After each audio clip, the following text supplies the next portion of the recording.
Car insurance claim तब याद आता है जब एक्सीडेंट हो चुका होता है, पर अगर आपने गलत स्टेप फॉलो किए तो ये क्लेम रिजेक्ट होना गारंटीड है। तो इस वीडियो में हम समझेंगे कि एग्जैक्ट प्रोसेस क्या है और आपको किस बातों का ध्यान रखना है और क्या गलतियां नहीं करनी है। तो ये पहले समझते हैं कि बहुत सारे इंश्योरेंस क्लेम है इंडिया में, वो क्यों रिजेक्ट हो जाते हैं या क्यों फेल हो जाते हैं। तो सबसे बड़ा पॉइंट है कि एक्सीडेंट होने के बाद वो जो डिसीजन है वो बहुत पैनिक में लेते हैं।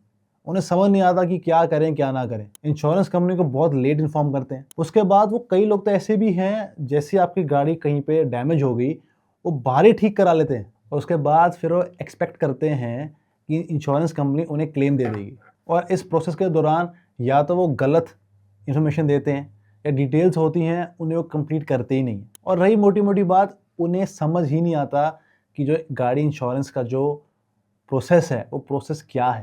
तो आइए समझते हैं एक्सीडेंट होने के बाद आपको क्या करना चाहिए। देखिए, सबसे पहले आती है सेफ्टी।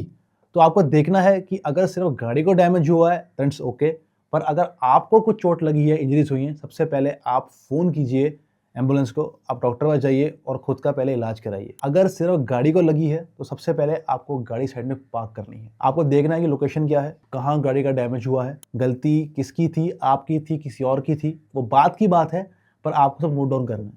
आपको सबसे पहले क्लियर फोटोज़ खींचनी है गाड़ी की, इफ़ पॉसिबल वीडियो बनाइए। वीडियो में बोल सकते हैं कि अभी इतना टाइम हुआ है, ये लोकेशन है और यहाँ मेरी गाड़ी टच हुई है और यहाँ जगह पे गाड़ी को डैमेज हुआ है। तो इन सबसे क्या होता है, जो इंश्योरेंस कंपनी है उनका काम आप बहुत ईजी कर देते हैं। जो अगर वो बाद में इंस्पेक्शन भी करते हैं तो उनको पता चल जाता है कि यहाँ इस टाइम पे चीज़ हुई थी। तो आपको ये बातों का बहुत ध्यान रखना है। उसके बाद आपको उसी टाइम फ़ोन करना है अपनी इंश्योरेंस कंपनी को और आपको उन्हें इन्फॉर्म करना है कि मेरी गाड़ी का जो एक्सीडेंट हुआ है या डैमेज हुआ है इस टाइम पे इस लोकेशन पे। वो जो इंटीमेशन है वो वहाँ से वो शुरू कर देते हैं, तो आगे जाके आपका काम आसान हो जाता है। पर अगर इस चीज़ को अगर आप करोगे 10, 20, 25 दिनों के बाद, फिर वो आपसे क्वेश्चन पूछते हैं कि आप इतना वेट क्यों किया, क्या रीज़न था, तो आपके लिए जो इंश्योरेंस क्लेम का प्रोसेस है वो बहुत हार्ड हो जाता है। और कई चांस में ऐसा भी होता है कि वो रिजेक्ट हो जाए, कि वो बोल सकते हैं कि ये डैमेज कहीं आपने खुद तो नहीं किया, तो इस बात का जवाब दे नहीं पाएंगे।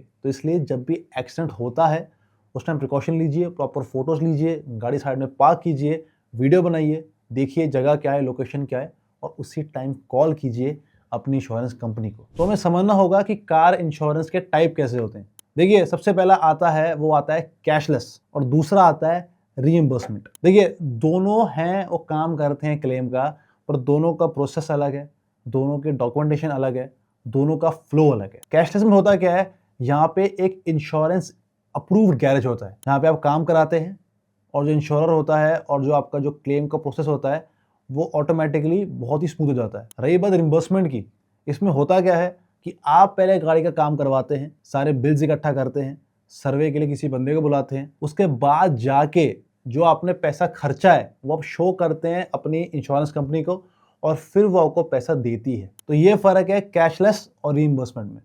कैशलेस समझ आपको आता ही होगा कि मतलब यहाँ को पैसे देने नहीं है, और जो रीइंबर्समेंट है उसमें पहले पैसे देने हैं और बाद में फिर आपको रिटर्न करते हैं। प्रोसेस दोनों का सेम है, पर कंफ्यूजन लोगों को बहुत होती है कि हम कौन सा लें और कौन सा ना लें। अगर रही बात इनको चूज करने की, तो मैं रिकमेंड करूंगा कि कभी भी आप कैशलेस जो इंश्योरेंस है आप उसको जाए, बिकॉज ये मेरे साथ पर्सनली खुद हुआ है। जब मेरी कार का डैमेज हुआ था तो मैंने यही जो एक प्रोसेस और जो एक स्टेप्स हैं मैंने लिए थे और ये बहुत ही स्मूथ था। मुझे सिर्फ 1 या 2 फ़ोन करने पड़े और जो बैक एंड पे जो चल रहा था, पैसे लेने देने का, इंश्योरेंस क्लेम का, डैमेज फिक्सेशन का, वो सारा जो काम था वो बहुत ही ईज़िली हो गया था। और जो मेरी इंश्योरेंस कंपनी थी और जो उनका गैरेज था, जो उन्होंने अप्रूव किया था या जिनके साथ उनका टाई अप था, उन्होंने बहुत ही अच्छे तरीके से कोऑर्डिनेशन करके मेरी गाड़ी ठीक कर दी थी। तो ना पर्सनल लेवल में ये बोलूँगा कि जो कैशलेस होता है वो बहुत ही स्मूथ और अच्छा प्रोसेस होता है। रही बात रीइंबर्समेंट की, ये भी अच्छा है, यहाँ आपको पहले खुद काम कराना पड़ता है, आपको खुद कंपनी को बोलना पड़ता है कहाँ का डैमेज हुआ है, आपको बिल्स इकट्ठे करने पड़ते हैं, आपको एक जो सर्वे इंस्पेक्टर है उसको बुलाना पड़ता है, वो पहले गाड़ी आपकी सर्वे करता है, उसके बाद जाके आप गाड़ी का काम करवा सकते हैं।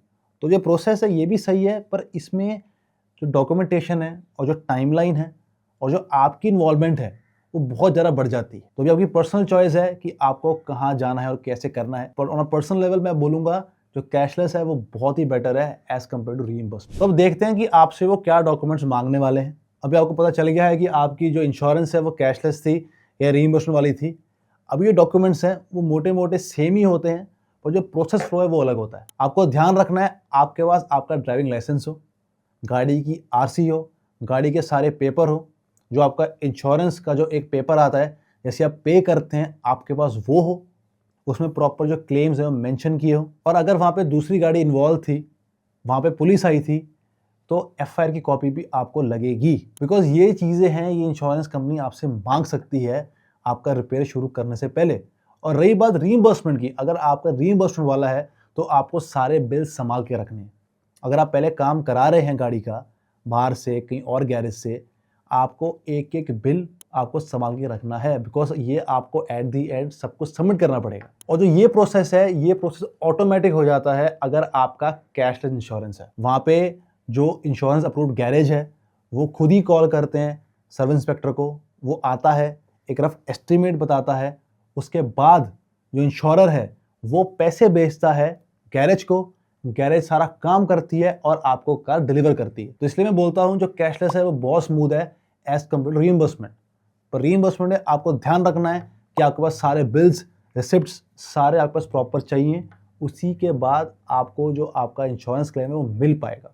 अगर एक भी डॉक्यूमेंट यहाँ वहाँ हुआ फिर थोड़ी गड़बड़ हो सकती है, तो इस बात का खास ध्यान रखें। अब बात करते हैं कुछ कॉमन रीज़न की जिससे जो रिजेक्शन है क्लेम का वो बढ़ जाता है। सबसे पहले ये बढ़ता है ड्रिंक एंड ड्राइव केस के अंदर। आपने ड्रिंक एंड ड्राइव की है तो 90% से ज़्यादा जो कंपनीज हैं वो आपको क्लेम नहीं देती हैं, बिकॉज यहाँ पे आप ही जिम्मेवार थे, आपने खुद की लाइफ खतरे में डाली, और जो ट्रैफिक है, जो लोग चल रहे हैं, आपने उनकी लाइफ को भी खतरे में डाला। तो ड्रिंक एंड ड्राइव केस में इंश्योरेंस क्लेम करना बहुत मुश्किल है। दूसरा पॉइंट ये आता है कि जो कई होते हैं ड्राइवर्स वो ऑथराइज्ड ही नहीं होते गाड़ी के लिए। फॉर एग्जांपल अगर कोई अंडर एज है, उसका लाइसेंस ही नहीं है, तो अगर ड्राइवर ऑथराइज्ड नहीं है कार चलाने के लिए तो ये एक बहुत बड़ा इशू बन जाता है आपके इंश्योरेंस क्लेम करने के अंदर। तीसरा पॉइंट ये है कि वो लेट इंटीमेशन करते हैं, जिस कारण इंश्योरेंस कंपनी को लगता है कि ये इंसान इतने टाइम के बाद इंश्योरेंस क्लेम कर रहा है तो कुछ तो गड़बड़ है। तो ये गलती आप बिल्कुल ना करें। जैसे एक्सीडेंट हुआ है आप डायरेक्टली कॉल करें अपनी इंश्योरेंस कंपनी को और ये काम जल्द से जल्द कराइए। फोर्थ पॉइंट आता है कि कभी कभी क्या होता है, बहुत लोग आजकल इंडिया में गाड़ी मॉडिफाई कराते हैं, और कुछ कुछ जो मॉडिफिकेशन होती है वो बहुत ही अनऑथराइज होती है, और डीलर्स को पता भी नहीं होता कि हमारी कार में इस तरह का मॉडिफिकेशन हुआ है। तो उस टाइम भी वो लोग इस चीज़ को रिजेक्ट कर सकते हैं, बिकॉज आप अगर एक गाड़ी मॉडिफाई कर रहे हो तो जो गाड़ी की ऑल ओवर एक एरोडायनेमिक्स है या जो गाड़ी की बिल्ड क्वालिटी है उसको आप टेम्पर कर रहे हो, तो ये एक बहुत बड़ा रीज़न बन जाता है अगर आप कोई अनडिक्लेयर्ड गाड़ी पे मॉडिफिकेशन कराते हैं। और लास्ट पॉइंट, कई लोगों की पॉलिसी एक्सपायर होती है या लैप्स हो गई होती है और वो उसको रिन्यू कराते ही नहीं है। इस पॉइंट मैंने पहले बात की थी पर मैं फिर से इसको यहाँ पे ऐड करना चाहता हूँ, बिकॉज ये बहुत कॉमन है। पॉलिसी जो है वो आपकी एक्सपायर होती है 1 साल बाद। कई लोगों को मैसेज नहीं आता, कई लोग अपना फ़ोन नंबर या ईमेल आईडी चेंज कर लेते हैं, तो उन्हें पता ही नहीं रहता कि मेरी जो इंश्योरेंस है वो एक्सपायर हो गई है। तो गाइज मेक श्योर इस बात का आप ध्यान दें, या तो आपने फ़ोन में रिमाइंडर लगाइए 1 साल के बाद का, या कुछ तो कीजिए जिससे आपको याद रहे कि आपकी पॉलिसी को आपको कब रिन्यू कराना है, बिकॉज ये सबसे बड़ी एक हमारी लापरवाही होती है जो हमको बहुत महंगी पड़ती है आगे जाके। और कुछ टिप्स मैं आपको और देना चाहूँगा इसके अंदर, वो ये है कि अगर आपकी गाड़ी पे छोटे स्क्रैच लगे हैं या छोटी बहुत चीज़ें हैं, उसके वजह से इंश्योरेंस क्लेम मत कराइए। इंश्योरेंस क्लेम होता है इमरजेंसी के लिए, कि डैमेज है वो आपकी अगर आउट ऑफ पॉकेट जा रहा है या बहुत ज़्यादा डैमेज हो गया है और आपको लगता है कि अभी एक ऑथराइज डीलर से ही मुझे कराना चाहिए, आप ये काम तब कीजिए, because insurance is for emergency. ऐसा नहीं कि गाड़ी पे आपको छोटा स्क्रैच आया और आप चले गए क्लेम कराने के लिए, बिकॉज अगर आप फ्यूचर में गाड़ी सेल करते हैं तो वहाँ पूरा रिकॉर्ड आ जाता है कि आपने कितनी बार इंश्योरेंस क्लेम कराई है। तो इस बात का खास ध्यान रखें और कभी भी इंश्योरेंस अप्रूव्ड गैरेज से काम कराइए, सो दैट आपका जो प्रोसेस है वो बहुत स्मूथ हो और आपको कोई तकलीफ ना आए।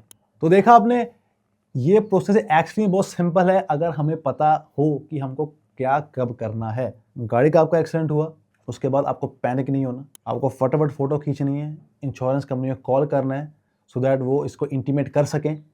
उसके बाद आपको तुरंत ही गाड़ी दे देनी है अपने डीलर के पास। अगर आप रीइंबर्समेंट करा रहे हैं तो आप खुद ठीक कराइए पहले सर्वे इंस्पेक्टर को बुला के, और कैशलेस कर रहे हैं तो प्रोसेस बहुत ही स्मूथ है। तो देखा आपने, ये बहुत ही सिंपल था, बहुत ही ईजी था, आपको घबराने की कोई ज़रूरत नहीं है।